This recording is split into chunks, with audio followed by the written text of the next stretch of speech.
Bonjour, bienvenue dans le 11e épisode de notre émission Un jour, une vérité biblique. Nous avons dit premièrement que, par le baptême, celui qui croit se sépare du monde. Il se désolidarise du monde. Il déclare par son baptême qu'il n'appartient plus au monde, même s'il est encore dans le monde. Acte 2, le verset 40 à 41.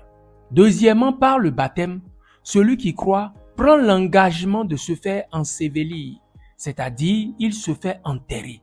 Il demande qu'on l'enterre par le baptême. Romains 6, le verset 4 et Colossiens 2, le verset 12 le disent.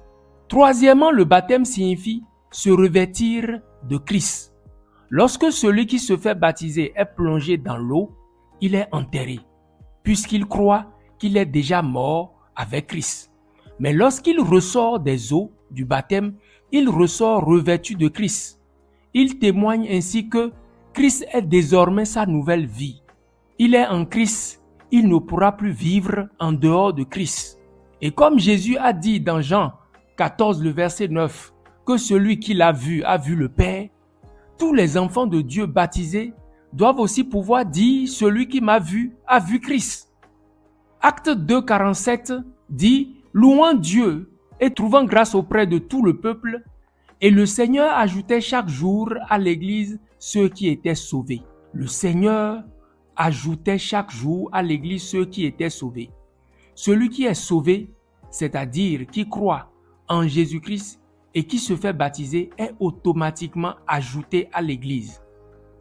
Ce qui signifie que tous les enfants de Dieu sauvés se trouvent dans l'Église. Or, l'Église, c'est le corps de Christ selon Éphésiens 5, le verset 23.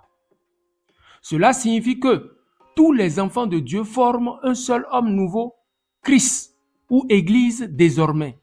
C'est pourquoi en Christ, il n'y a plus d'individualité. Il n'y a plus ni juif, ni grec. Il n'y a plus ni esclave, ni libre. Il n'y a plus ni homme, ni femme. Car tous, vous êtes un en Jésus-Christ. Galates 3, le verset 28. Nous ne sommes plus plusieurs, mais en Christ, nous sommes un. Ainsi, nous qui sommes plusieurs, nous formons un seul corps en Christ. Et nous sommes tous membres les uns des autres. Romains 12, le verset 5.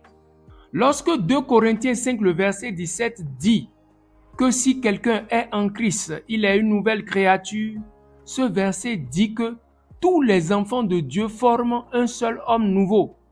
Ils ont revêtu l'homme nouveau, qui est Christ, selon Éphésiens 4, le verset 24. Le mystère du nouvel homme, qui est Christ, ou l'Église, est très grand, et on ne peut pas tout détailler ici. Je vous invite donc à suivre l'enseignement intitulé « Christ, le mystère de Dieu » pour plus de compréhension. Je suis Noël Tchabi de vivreenchrist.com. Ma mission dans la vie est de t'aider à jouir de toute la perfection de la vie de Dieu en Christ. À très bientôt pour la suite et demeure toujours béni au nom de Jésus-Christ.